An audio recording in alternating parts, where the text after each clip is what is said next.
দুনিয়ার কোন পীর যদি বলে আমি গায়েব জানি, ওটা পীর না ভণ্ড? তাহলে ভণ্ড পীরের কাছে যাওয়া যাবে?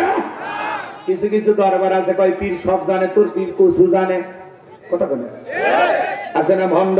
ওদের দরবারে যায় মানুষ লাফালাফি করে। আবার কিছু পীর গান বানাইছে, কই পানির ভিতর জ্বললে বাতি ঝড় বাতাসেও নেবে না, ল্যাংটা বাবার মুরিদ হইলে নামাজ রোজা লাগে না।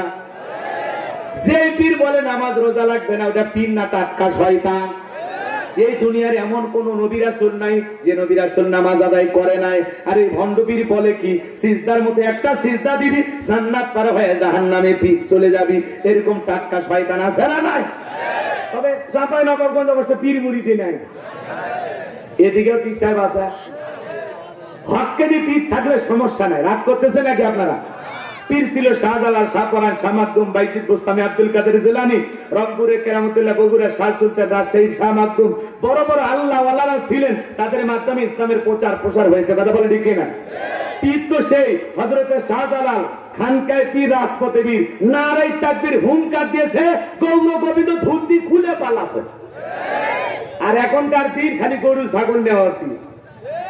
কথা বলে গরু ছাগল নেওয়ার জন্য বসে থাকে, এরকম ভণ্ড আছে না নাই? পীরের দরবারে গরু ছাগল দিয়ে জান্নাতে যাওয়া যাবে আর সব পাওয়া যাবে? কোন গুরু বলছে? ও পীর যদি আল্লাহওয়ালা হয় সে তো জান্নাতে যাবে, তাহলে গরু ছাগল দিয়ে কি করবেন? অতএব এলাকায় যে গরিব মেয়ের বিয়ে হয় না, ওর বিয়েতে গরু জবাই করে মেহমানদারি করা দেন, আল্লাহর আরশ খুশি হবে।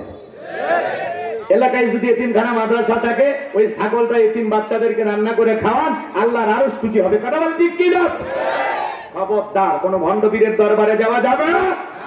আমার দেশে নারী পুরুষ একত্রে জিকির করে, এরকম ভণ্ডামি আছে না নাই? যে পীর নিজের ইমামতিতে নামাজ আদায় করে, এগুলো হলো পীর। কথা বোঝা গেছে? যে পীরের পা থেকে মাথা পর্যন্ত নবীর সুন্নাত দিয়ে ঢাকা, ওয়াকুনু মা'আস সাদিকিন, আল্লাহ বলে তোমরা সত্যবাদীদের সঙ্গী হও। হককে নিয়ে আল্লাহ ওয়ালাদের সাথে আমরা ওঠা বসা করব। কথা বলে ঠিক কি না?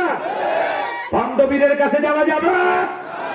মাজারগুলো হয়ে গেছে গাঁজা খাওয়ার আসর। গাঁজা খায়া মুখদারি সব লাল বানাইছে, টর্চ লাইট মেরে মুখ কোটা খুঁজে পাওয়া যায় না। বগলে চুলটার বেরি বাড়ি হয়েছে, সুন্দরবনে এই অবস্থা, বান্দরবনে কি অবস্থা?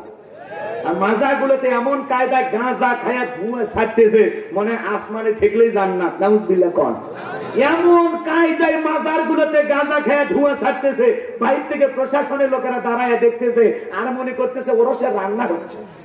ওই ধোঁয়া দেখে কি মনে করতেছে? কথাকে বোঝা গেল? রাগ করবেন না, বলতে গেলে লম্বা সময় হবে, এত সময় নাই, আগেই তো 1.5 ঘন্টা খেয়ে ফেলে দিয়েছেন। কি বলবো, তাড়াহুড়ো কি আলোচনা হয়? কথাকে বোঝা গেল? মনের মতো কথা শুনতে চাইলে একটু সময় দেবেন। আমি 2 ঘন্টা 2.5 ঘন্টা বাস পুরো, আপনার সমস্যা? আমি যদি 12টায় ছেড়ে দিতাম, কমিটির লোকেরও মন বেজার, আপনাদেরও মন বেজার। এখন যা করতেছি সব আপনাদের ভালোবাসা। বোনাস টাইম চলতেছে, বোনাস লিল্লাহি তাকবীর। তাহলে বাদশা কি বলতেছে? জনগণ স্বপ্নের কথাও বলা লাগবে, স্বপ্নের ব্যাখ্যাও বলা লাগবে। জনগণ কি পারবে? পারবে না। সময় বেঁধে দিচ্ছে, সময় 7 দিনের আলটিমেটাম দিলাম। এই 7 দিনের মধ্যে যদি আমি স্বপ্নে কি দেখেছি না বলতে পারো, স্বপ্নের ব্যাখ্যা না বলতে পারো, তোমাদেরকে ধরবো আর ফাঁসি দিয়া মারবো। অপরাধ কি জনগণ করছে? স্বপ্ন দেখছে কে? ব্যাখ্যা না জানলে সমস্যা হবে কার? তাহলে জনগণের কোন দোষ আছে? তার মানে জালেমদের কাছে অপরাধ করা লাগে না, জালেমেরা বিনা অপরাধে মানুষকে বিদায় করে। সামনের দিকে যাই, লম্বা হবে, লম্বা করবো না বাজান গো আমার। যে কথা বলতে চাচ্ছিলাম, হযরত শোনেন, ভালো করে শোনেন বাজান গো আমার। এইবার বাজান গো আমার, জেলার জেলখানায় ঘুরতেছে। জেলারের মাথার টেনশন আছে না নাই? নবী দানিয়েল দেখে বলে, জেলার এই দিকে আসো, তোমাকে দেখে মনে হয় তুমি চিন্তায় আছো। জেলার দেখে বলে, ও নবী দানিয়েল, আপনারে কি বলবো, আমার বাদশা একটা স্বপ্নে দেখে কি যেন দেখেছে, স্বপ্নের কথা বলতে পারলো না, জনগণকে হুমকি দিয়েছে। 7 দিনের মধ্যে বাদশা স্বপ্নে কি দেখেছে স্বপ্নের কথা বলতে হবে, স্বপ্নের ব্যাখ্যাও বলতে হবে।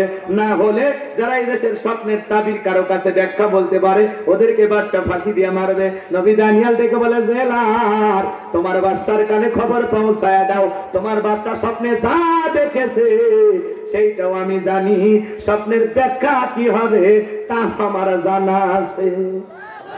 আরো জোরে বলেন আল্লাহু আকবার। এইবার জেলার সংবাদ পায় মারছে দৌড়, যায় বলে ও বাদশা আপনার টেনশনের ঔষধ পাইছি, জেলখানে একটা আসামি আছে, সে আপনার স্বপ্নের কথাও জানে, স্বপ্নের ব্যাখ্যাও বলতে পারে। এইবার বাদশা বকতে নাসুর ডেকে বলে বাজান কই, বাজানকে আমার কাছে নিয়ে আসো। আল্লাহু আকবার বলে, খেলার নাম বাবাজি। এইবার যা বলে ও দানিয়াল, বাদশা তোমাকে ডেকেছে। এইবার নবী দানিয়াল জেলারকে ডেকে বলে জেলার, আমাকে যদি বাদশার কাছ পর্যন্ত পৌঁছাইতে পারো, শুনে না আমার একটা শর্ত আছে, আমি জেলখানা থেকে তখন বের হব আমার ৭০,০০০ লোককে গ্রেফতার করা হয়েছে, তাদেরকে আগে জেলখানা থেকে বের করে দাও, সবার শেষে আমি বের হব। আল্লাহ নেতা কারে বলে? নবীরা কেমন নেতা ছিল? সুবহানাল্লাহ বলেন। আপনি যাত্রার পিছনে স্লোগান দিতে চান, নেতা পাইছি একখান, বল্টু দুলা ভাই, দুলা ভাই আছে যেখানে আমরা আছি সেখানে, দুলা ভাই গেছে কবরে, তোমরা কেন ওপরে? যাত্রার পিছনে স্লোগান দিলে হবে না। বল্টু ভাইয়ের চরিত্র ফুলের মতো পবিত্র, নামাজ পড়ে এক ওয়াক্ত, গাঁজা খাই ৫ ওয়াক্ত, গুমসুরিতে পাকা ভক্ত, শয়তানের ১ নাম্বার ভক্ত, হুজুরদের জন্য খুবই শক্ত, সুচা খাই গরিবের রক্ত। রাগ করতেছে? যাত্রার পিছনে স্লোগান দিলে হবে না। যে নেতা আপনার জন্য জীবন দিতে রাজি, আপনিও সেই নেতার জন্য জীবন দিতে রাজি থাকেন। যে নেতা আপনার সুখে দুঃখে পাশে থাকবে, আপনিও নেতার সুখে দুঃখে পাশে থাকেন। নেতা বুঝে লাফালাফি করেন, মিশে লাভ দিন না। কথা কয় না কেন? আপনি নেতার মহব্বতে চাপাই নবাবগঞ্জে মিছিল করতে গেলেন, মিছিল থেকে পুলিশ এসে ১০০ জন গ্রেফতার করলো নেতা সহ। নেতার তো মামু খালু দাদা টাকার গরম অভাব আছে, সকালে জেলখানায় ঢোকে বিকেলে বের হয়। তুমি গরিব জনগণ, কৃষিক্ষেত্রে কাজ করো, রিক্সা চালক, ভ্যান চালক, তোমারে দেখবে কি? কথা কয় না, কথা কয় না। আর নেতা যদি ভালো হইতো, তারা বলতো এই জনগণ কৃষিক্ষেত্রে কাজ করে, একদিন রোজগার না করলে ওদের রান্না হবে না, ওদের চুলে আগুন জ্বলবে না, ওদের ছেলে মেয়ে স্কুলে যাইতে পারবে না। বিদায় আমি নেতার জামিন পরে, আগে এই গরিব মানুষগুলো ভালোবেসে জেলখানায় গ্রেফতার হয়েছে, আগে এদের জামিনের ব্যবস্থা করো। আমার একজন কর্মী জেলখানায় থাকা অবস্থায় আমি নেতা বের হব না। এটা হলো নেতা।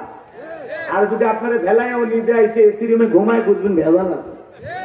যাত্রার পিছনে লাফাইয়া বউ বাচ্চা কষ্ট দিন না। কথা কয় না।